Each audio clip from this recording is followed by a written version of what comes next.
आज वैश्विक कोरोना संकट काल में दुनिया के तमाम राष्ट्र एवं राष्ट्र अध्यक्षों ने ये जान लिया है, मान लिया है कि भारत के यशस्वी प्रधानमंत्री श्री नरेंद्र मोदी कुशाग्र बुद्धि, दूरदृष्टि और वैश्विक सोच रखते हैं।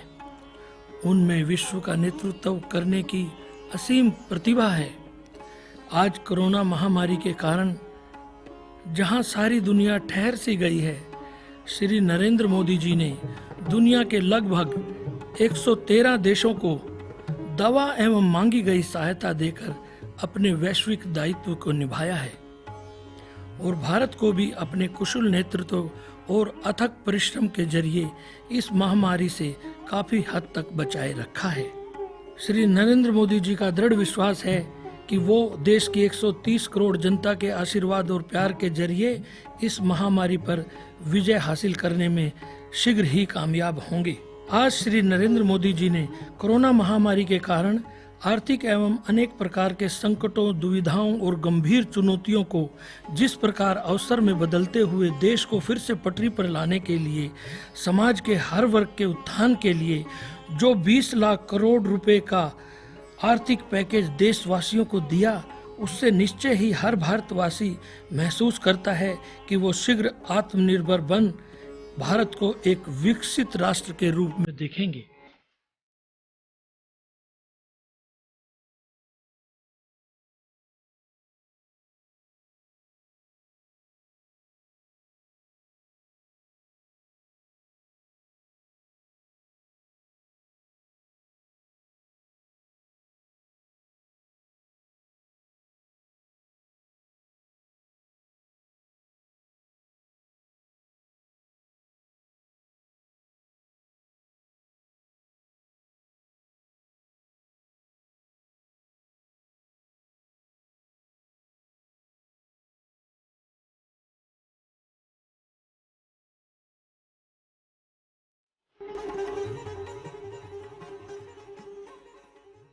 नमस्कार दोस्तों, आज के इस विशेष कार्यक्रम में आप सभी का स्वागत है। जैसा कि हम सब जानते हैं कि इस समय दुनिया का हर छोटा बड़ा इंसान और राष्ट्र कोरोना नामक महामारी से अपने अपने स्तर पर लड़ रहा है।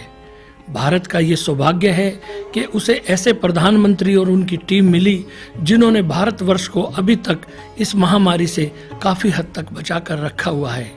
हमारे प्रधानमंत्री जी का तो ये विश्वास है कि 130 करोड़ के लगभग इस जनता के सहयोग से, उनके आशीर्वाद से और प्यार से वो इस महामारी से जल्द ही निजात पालेंगे।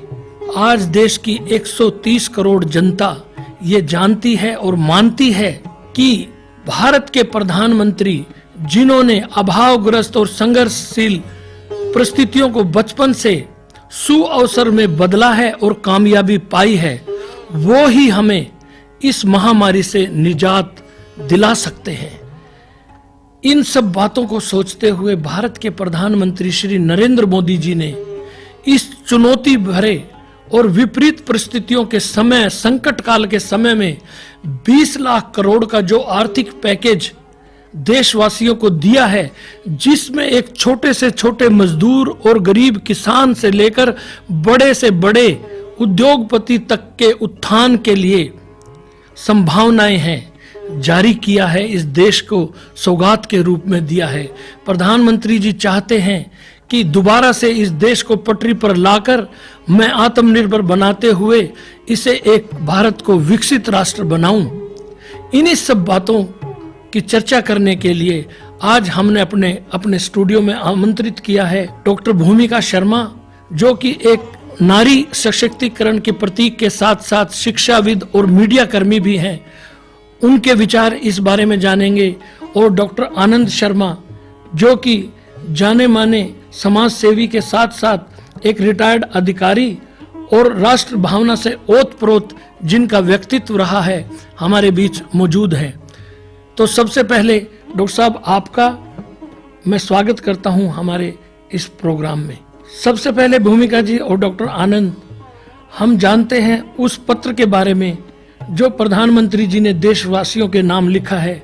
आइए देखते हैं उस पत्र में प्रधानमंत्री जी ने किन कार्यों का और निर्णयों का वर्णन किया है।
भूमिका जी और डॉक्टर आनंद, प्रधानमंत्री जी ने जो ये देशवासियों के नाम पत्र जारी किया है, इसके बारे में हम आपके विचार जानना चाहेंगे। जी सर, प्रधानमंत्री जी ने देशवासियों के नाम जो पत्र लिखा है उसके बारे में मैं कहना चाहूंगी। और सच में भारत का नागरिक होने के नाते अंतर मन में ये महसूस हुआ कि आज 130 करोड़ भारतवासियों का प्रतिनिधित्व करने वाला कोई व्यक्ति, हमारे देश का जो राष्ट्र अध्यक्ष है, वो अपने आप को अध्यक्ष ना कहकर राष्ट्र सेवक कह रहा है। और जनता ने जो दूसरी बार जनादेश दिया, उसका पहला वर्ष पूरा होने पर प्रधानमंत्री श्री नरेंद्र मोदी जी ने उन कार्यों को अपने पत्र में शामिल किया जिनके लिए जनता ने उनको दूसरी बार जनादेश दिया था। धारा 370 जो कश्मीर में तोड़ी गई, 3 तलाक, 35A जो नागरिकता कानून था, स्वच्छ भारत से लेकर स्वस्थ भारत की सुनहरी तस्वीर हो, कश्मीर क्रांति से लेकर नागरिकता क्रांति तक जो बदलाव हुए भारत में पिछले एक वर्ष के अंदर, वो इस एक वर्ष को विराट वर्ष बना देता है। जहां भारत का वर्तमान युग दशाननों के नाम हो चुका था, वहां पर श्री राम बनकर राम राज्य की कल्पना जिन्होंने की है, वो आज हमारे प्रधानमंत्री श्री नरेंद्र मोदी जी हैं। 3 तलाक कानून टूटते ही मुस्लिम महिलाएं आज आत्मसम्मान के साथ अपना जीवन भारत के अंदर व्यतीत कर रही हैं। धारा 370 के टूटते ही अगस्त महीने के अंदर ये धारा 370 टूटी और 15 अगस्त को पहली बार कश्मीर के अंदर कश्मीर का झंडा ना होकर भारत का झंडा, हमारा तिरंगा फहराया गया। उसके बाद दिसंबर महीने में नागरिकता कानून लाकर जो भी भारत में शरणार्थी थे, जो दूसरे देशों में अत्याचार सहकर भारत के अंदर आए थे, उन्होंने वसुधैव कुटुंबकम और भारत की जो सहायता करने की संस्कार की जो प्रणाली है, उसको बल दिया, उस धर्म को मजबूती दी जो मानवता का उदाहरण बनता है और उन शरणार्थियों को भारत की नागरिकता प्रदान करने का अनूठा उदाहरण पूरी दुनिया के सामने पेश किया।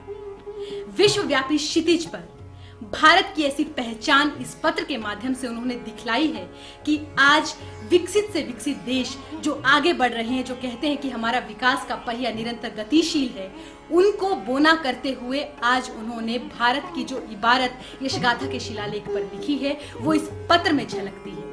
इस पत्र में एक और खास बात है, उन्होंने लिखा है, साफ शब्दों में लिखा है कि मेरे देशवासियों में कोई कमी नहीं है, मेरे अंदर कमी हो सकती है और आने वाले 4 वर्षों में इस देश का प्रतिनिधित्व करते हुए मैं उन कमियों को भी दूर करने का प्रयास करूंगा, जिससे भारत के प्रत्येक नागरिक को ये लगे कि हमने प्रधानमंत्री श्री नरेंद्र मोदी जी को चुनकर कुछ भी गलत नहीं किया है। हम उन्हें वो बल प्रदान करना चाहते हैं, वो विश्वास प्रदान करना चाहते हैं कि वो विश्वास हमारे चुंबकीय मजबूती वाले प्रधानमंत्री का विश्वास बने, उनकी हिम्मत बने, उनकी ताकत बने और ये भारत और भी बहुत सी ऐसी रूढ़िवादी जो सोच, जो जड़ों में आज दीमक की भांति इस भारत को खोखला कर रही है, उनको प्रधानमंत्री जी उखाड़ फेंके। जीरो टॉलरेंस आतंकवाद पर भारत में पहली बार 2014 के बाद से हुआ। हम सर्जिकल स्ट्राइक की बात करें, एयर स्ट्राइक की बात करें या पीओके में जो आतंकवादी पखवाड़े बने हुए थे उनको तोड़ने की बात करें, वो प्रधानमंत्री श्री नरेंद्र मोदी जी ने अपने नेतृत्व में करवा कर दिखलाया है। आज भारत अपने आप को आतंकवाद से सुरक्षित महसूस करता है। उसका श्रेय वो स्वयं न लेकर देश के प्रत्येक सैनिक को देते हैं और इस देश के युवाओं से आए दिन आह्वान करते रहते हैं, कभी मन की बात के माध्यम से तो कभी जनता के सामने किसी भी ऐसी योजना को लाकर वो उनको विश्वास दिलाते हैं कि आप भारत में पूर्णतः सुरक्षित हैं। आत्मनिर्भर भारत की जो नींव आज उन्होंने रखी है इस दूसरे वर्ष की शुरुआत में, वो निश्चित रूप से भारत के प्रत्येक नागरिक की आत्मनिर्भरता को पूरे विश्व में फैला देगा। जो लोकल से वोकल होने की जो आवाज उन्होंने उठाई है और वो लोकल से वोकल होकर जब ग्लोबल होंगे तो हमारा भारत निश्चित रूप से विकास के पहिए को गति प्रदान करेगा। लघु कुटीर उद्योग की तरफ जो प्रधानमंत्री जी ने अपना ध्यान आकर्षित किया है और पूरी जनता का ध्यान उस तरफ खींचा है, वो इसलिए कि आज अगर हम उदाहरण के तौर पर लें तो हमारे देश में जो स्टेपलर का पिन इस्तेमाल होता है वो भी जापान से बनकर आता है और हमारे देश के युवा, हमारे देश के लघु कुटीर उद्योग के स्वामी इतने सक्षम हैं कि वो इस देश की छोटी से छोटी वस्तु बना सकते हैं। आत्मनिर्भरता का मतलब केवल अपने देश की उपजी हुई दाल रोटी खाना नहीं है। उन्होंने इस पत्र के माध्यम से और जनता के प्रति अपने विश्वास के माध्यम से ये कहा है कि आप सभी अपनी दैनिक शैली में इस्तेमाल होने वाली चीजों को अपने स्थान पर बनाएं। पहले लोकल में बनाएं, फिर उस लोकल से ग्लोबल होने की जो तस्वीर है वो भारतीय बाजार को अंतरराष्ट्रीय बाजार तक ले जाने में जरूर कामयाब होगी। एक ऐसे भारत का सपना उन्होंने देखा है जहां पर प्रत्येक भारतीय अपना भविष्य विकास के पहिए के इर्द गिर्द घूमता हुआ दिखेगा, जिसके पास केवल एक दिशा न होकर आजीविका के लिए बहुत सारी दिशाएं होंगी। ऐसा आज हमारे प्रधानमंत्री मोदी जी ने इस पत्र के माध्यम से लिखा है कि वो भारत के प्रत्येक नागरिक को सक्षम देखना चाहते हैं, सुरक्षित देखना चाहते हैं और विकसित होते हुए देखना चाहते हैं। और इसी का एक उदाहरण मैं यहाँ पर देना चाहूंगी कि G7 जो विकसित देशों की मीटिंग होती है उसे डोनाल्ड ट्रंप जी ने स्थगित करने की मांग की है। उन्होंने कहा है कि इस विकसित देशों की मीटिंग में भारत, रूस, ऑस्ट्रेलिया और दक्षिण कोरिया को भी शामिल किया जाए। और ये भारत की उपलब्धि है जो मोदी जी के कार्यों की वजह से आज ऐसा हो पाया है कि ट्रंप जी ये कह रहे हैं कि विकसित देशों की उस मीटिंग में विकासशील देश भारत को भी शामिल किया जाए, यानी कि हम विकासशील से विकसित बनने की ओर पहला पायदान पार कर चुके हैं और उसका श्रेय केवल और केवल हमारी वर्तमान सरकार को जाता है। डॉक्टर आनंद, प्रधानमंत्री जी ने जो ये देशवासियों के नाम पत्र जारी किया है, इसके बारे में हम आपके विचार। सतीश जी, मैं बड़े बेबाक तरीके से बताना चाहता हूँ कि हमारे आदरणीय प्रधानमंत्री जी ने एक ऐसा ऐतिहासिक दस्तावेज प्रस्तुत किया है अपने इस पत्र के माध्यम से, जो आज तक किसी ने प्रयास नहीं किया। ये देश के पहले प्रधानमंत्री हैं, एक ऐसे यशस्वी प्रधानमंत्री है, एक ऐसे विश्वास से भरे प्रधानमंत्री हैं जो बातों को जड़ से पकड़ते हैं। उन्होंने आम आदमी के दुख दर्द को देखा है, झेला है और उसी झेले हुए दुख दर्द को यथार्थ में प्रस्तुत करने का प्रयास किया है। उन्होंने गरीब मजदूर की बात की है, उन्होंने किसान की बात की है, उन्होंने मछुआरे की भी बात की है, उन्होंने उन वंचित लोगों की भी बात की है जो अपने अधिकारों से आज तक महरूम थे। उन्होंने उन लोगों को भी अपने साथ लेकर चलने का प्रयास किया है जो किन्हीं कारणों से पिछड़ गए थे, चाहे वो राजनीतिक कारण रहे हों, चाहे वो व्यक्तिगत कारण रहे हो। हमारे प्रधानमंत्री जी ने आम आदमी को लेकर, उनकी सोच को लेकर, उनके दुख दर्द को लेकर जो योजनाएं बनाई हैं, उन योजनाओं को उन्होंने कार्यान्वित किया और यही उन्होंने अपने पत्र के माध्यम से बताया है। बात चाहे धारा 370 की हो, एक इतनी बड़ी समस्या बरसों से हमारे गले में लटकी हुई थी और प्रधानमंत्री जी ने देखते देखते एक झटके में उसे समाप्त कर दिया। ये प्रधानमंत्री जी का विश्वास है, ये प्रधानमंत्री जी का वो विश्वास है जो उन्हें अपने देश के लोगों से मिलता है और वो उस विश्वास के प्रति एक और विश्वास देश के लोगों को देना चाहते हैं। और वो उसी के कारण आज जम्मू कश्मीर एक अलग केंद्र शासित प्रदेश बनाया और लद्दाख को एक अलग केंद्र शासित प्रदेश बनाया, जिससे दोनों केंद्र शासित प्रदेश देश की प्रगति की मुख्य धारा में साथ बहें, देश की प्रगति की मुख्य धारा में साथ चलें।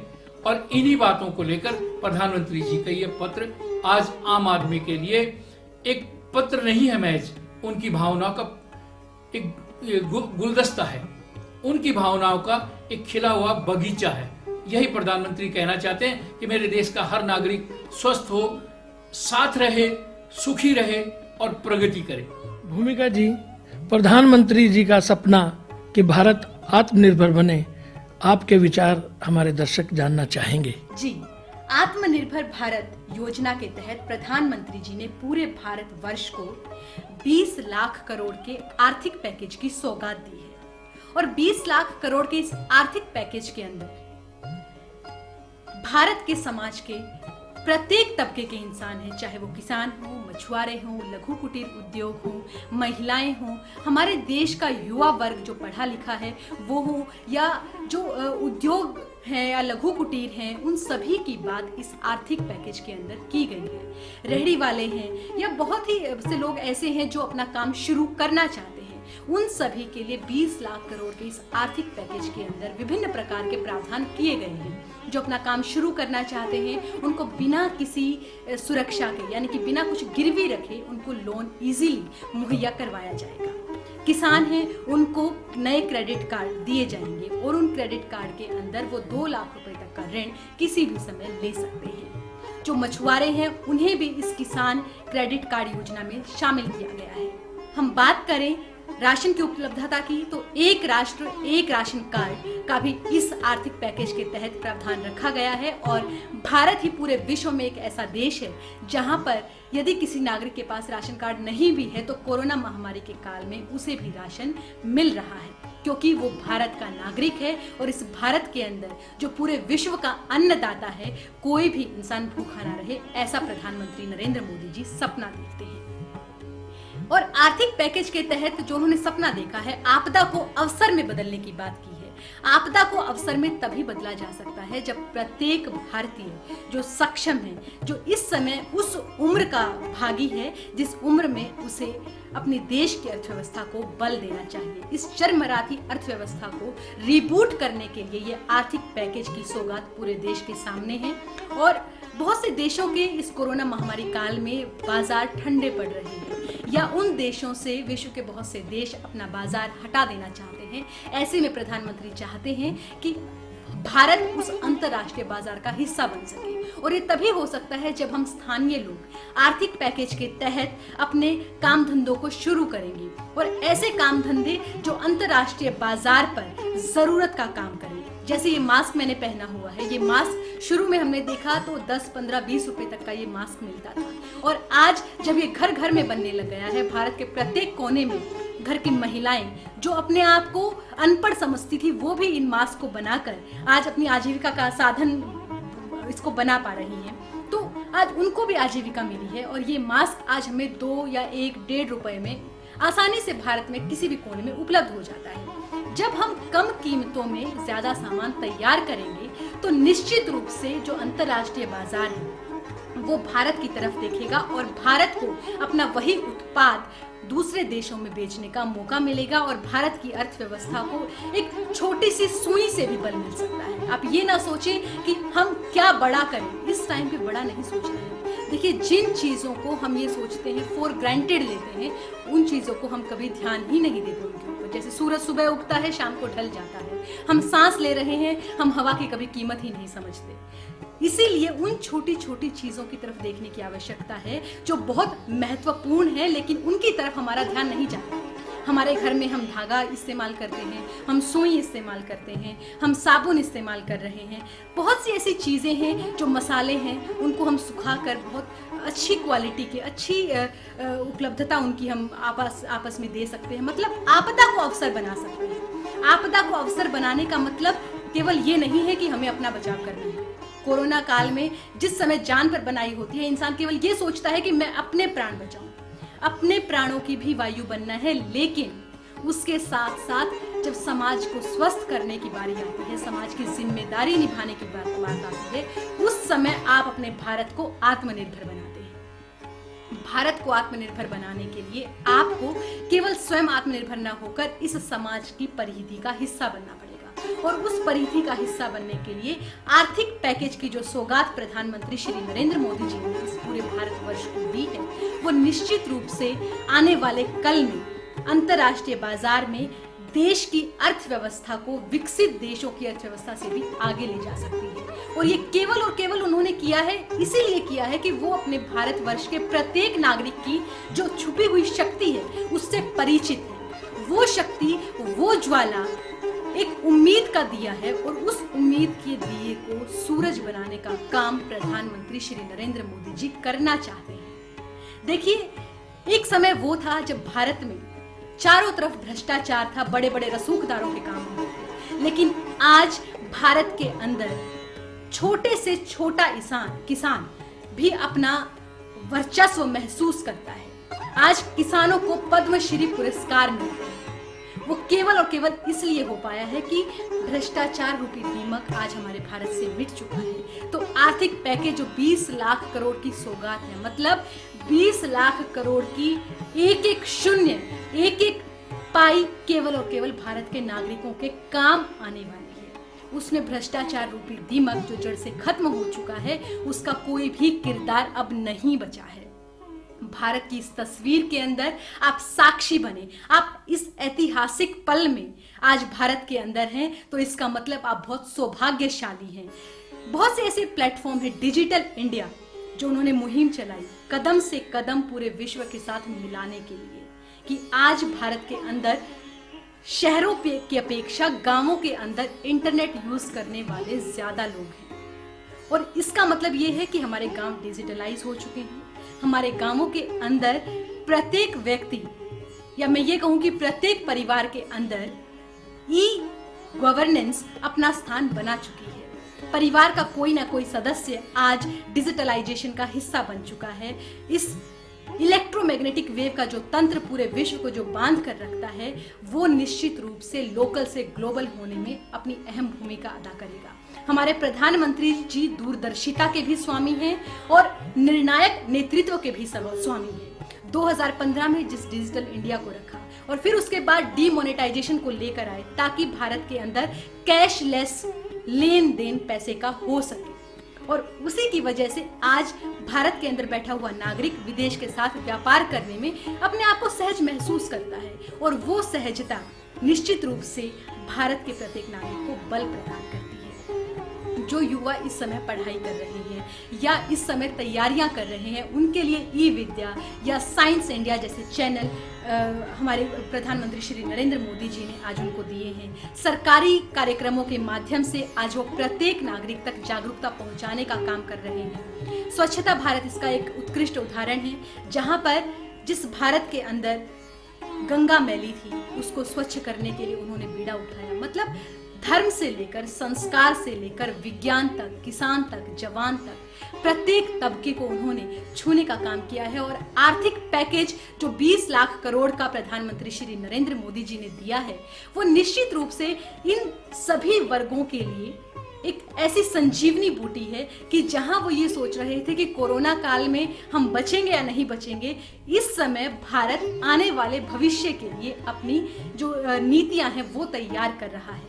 और ये आत्मविश्वास जगाने की बात है, ये उल्लास जगाने की बात है। जहां लोग दूसरे देशों में भयभीत होकर अपने घरों में सहमे हुए बैठे हैं, वहां पर भारत के अंदर लोग अपने घरों में बैठकर सुनहरे भविष्य की तस्वीर बुन रहे हैं, सुनहरा एक भविष्य देख रहे हैं। और उस भविष्य के अंदर भारत विकसित देश है, एक महाशक्ति के रूप में उभर रहा है, अंतर्राष्ट्रीय बाजार का स्वामी आर्थिक पैकेज की इस सौगात के बदौलत बनने जा रहा है। और ये स्वरूप केवल और केवल आत्मनिर्भर भारत योजना को बल प्रदान करने से होगा। और इसके लिए प्रत्येक भारतीय को आज प्रधानमंत्री जी का प्रतिनिधित्व करना होगा, उनका साथ देना होगा, और तभी सबका साथ सबका विकास सक्षम हो पाएगा। डॉक्टर आनंद, प्रधानमंत्री जी का सपना कि भारत आत्मनिर्भर बने और विकसित राष्ट्र बने, इसके बारे में आप के विचार हमारे दर्शक जानना चाहेंगे। सतीश जी, मैं यहाँ एक बात कहना चाहूँगा।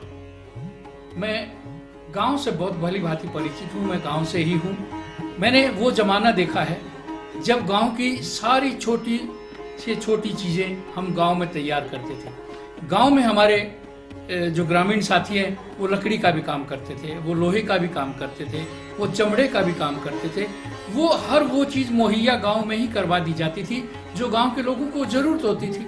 माननीय प्रधानमंत्री नरेंद्र मोदी जी ने उस आत्मनिर्भरता को बहुत नजदीक से देखा है। क्यों? क्योंकि वो भी उसी पृष्ठभूमि से उठकर आए हैं। इसीलिए उन्होंने उस जड़ को दोबारा से सिंचित किया और 20 लाख करोड़ का जो पैकेज दिया है, उस पैकेज का कारण यही है देने का कि हम गांव के हर इंसान को मजबूत बनाएं, हम गांव के हर उस कुशल कारीगर को मजबूत बनाएं जिसे काम आता है, जिसे मेहनत करने की आदत है। और उसी काम की बल पर, उसी मेहनत के बल पर उन्होंने गांव के लोगों से को दोबारा जोड़ा और लघु कुटीर उद्योग को पुनर्जीवित करने के लिए ये आर्थिक पैकेज के रूप में एक सौगात राष्ट्र को दी है। और इससे बड़ी बात और क्या हो सकती है कि सरकार ये कहे कि आपकी कोई गारंटी नहीं चाहिए। आज के युग में कोई किसी के गारंटी देने के लिए तैयार नहीं है। सरकार ने कहा है आपकी कोई गारंटी नहीं चाहिए, बैंक आपको पैसा देगा, गारंटी सरकार देगी, आप काम करिए, आप आत्मनिर्भर बनिए, आप उस भारत को पुनर्जीवित करिए जो आत्मनिर्भर था। आर्थिक पैकेज का प्रारूप यही है। अल्टीमेटली आर्थिक पैकेज में कहना यही चाहता है कि जो आदमी, जो हमारा गांव का नागरिक किन्हीं कारणों से बहुत पिछड़ गया था, उसे ऊपर उठाना है। एक एक नागरिक जब ऊपर उठेगा तभी पूरा राष्ट्र ऊपर उठेगा, और जब पूरा राष्ट्र ऊपर उठेगा तभी हमारे राष्ट्र की तरक्की है। तभी माननीय नरेंद्र मोदी जी ये मानते हैं कि मेरा प्रधान सेवक होने का अर्थ यही है कि हर आदमी ऊपर उठे। आर्थिक पैकेज का मतलब केवल ये नहीं है कि आप बैंक से लोन लीजिए और फिर आप उसका मन चाहे उपयोग, सदुपयोग, दुरुपयोग कुछ भी करें, ना, गलत है। उसका पैकेज का मतलब ये है कि गारंटी हम देंगे, सरकार देगी, लेकिन आपको निष्ठा से, ईमानदारी से, मेहनत से अपने काम करने हैं। उस एक एक पैसे को हमें देश की तरक्की में लगाना है, उस एक एक पाई को हमें देश की तरक्की में करोड़ों में परिवर्तित करना है। और वही हमारा लोकल से ग्लोबलाइजेशन की जो बात माननीय प्रधानमंत्री सोचते हैं, वो तभी पूरी होगी जब हमारे लोकल प्रोडक्ट अंतर्राष्ट्रीय स्तर पर गिने जाएंगे, जब हमारी लोकल घर की चीजें बनी हुई अंतर्राष्ट्रीय स्तर पर उनका सम्मान होगा, और तभी हम लोकल से ग्लोबल होंगे, और ग्लोबल से फिर हम उस मुकाम पर पहुंच जाएंगे जब सारा संसार ये देखेगा कि ये वही भारत है जैसे सोने की चिड़िया कहा जाता था। उसी सोने की चिड़िया को पुनर्जीवित करना हर नागरिक का काम है। प्रधानमंत्री जी तो महज रास्ता दिखा सकते हैं, वो हमारे मार्गदर्शक हैं, वो हमें चुनौतियों से जूझने के तरीके बताते हैं, वो हमें आगे बढ़ने के तरीके बताते हैं। बढ़ना तो हमें है, आगे तो चलना हमें है, काम तो करना हमें है। हर नागरिक को काम करना है, हर नागरिक को आगे बढ़ना है। जब हर नागरिक काम करेगा, निसंदेह हर नागरिक आगे बढ़ेगा, और जब हर नागरिक आगे बढ़ेगा तो राष्ट्र भी आगे बढ़ेगा। और माननीय प्रधानमंत्री जी यही तो चाहते हैं।